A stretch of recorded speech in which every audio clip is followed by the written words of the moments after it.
Another tough day? I know. Share your mind with me for a moment and let's get you back in control. My people, hear my secret. When bad habits become my tool, others will likely see me as cruel. It's based on the words of Apostle Paul. Christian brothers, we ask you, because of the Lord Jesus, to keep on living in a way that will please God. Here's the storytelling. What are three things Christians should stop doing?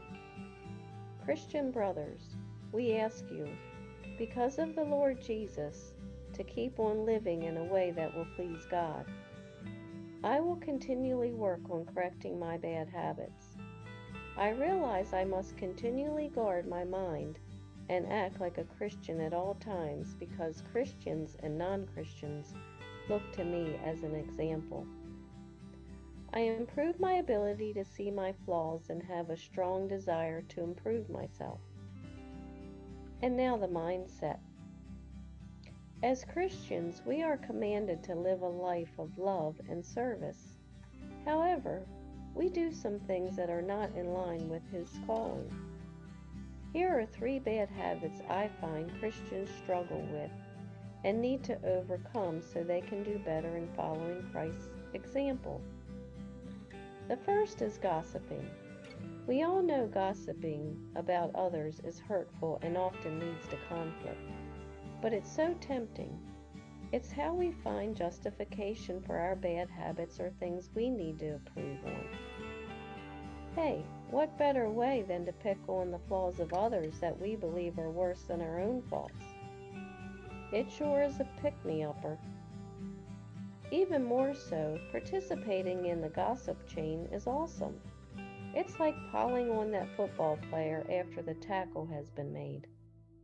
It gets to the point that we become addicted to the gossiping chain and look for every opportunity to participate. However, as Christians, we need to be mindful of how we speak about others. The book of Proverbs says, "A gossip betrays a confidence, but a trustworthy person keeps a secret."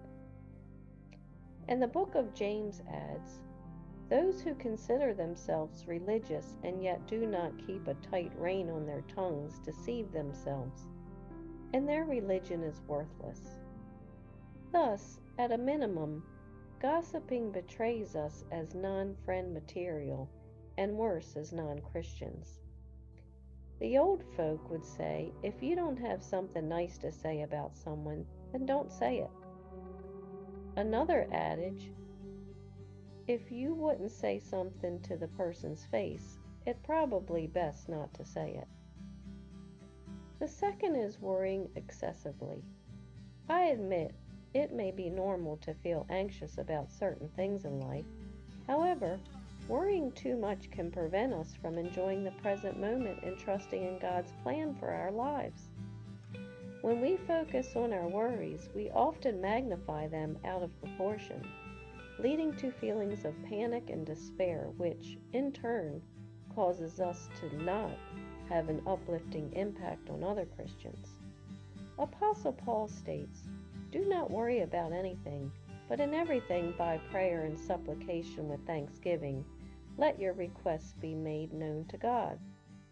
So, instead of worrying, we should pray for guidance and wisdom and trust that God will work all things out for our good as we serve as an example for others, both Christians and non-Christians.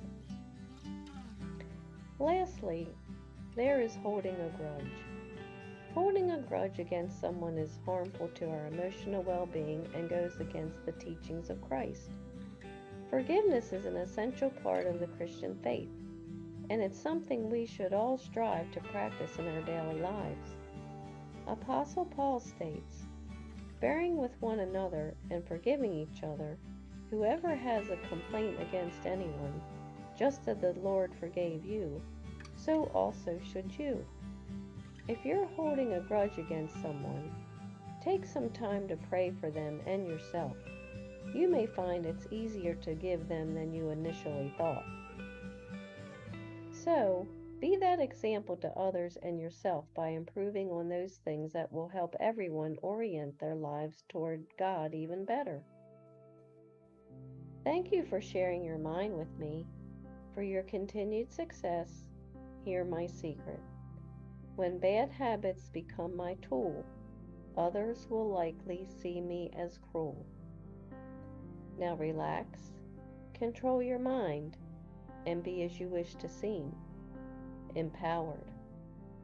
Remember, it's the situation keeping my connection with Him.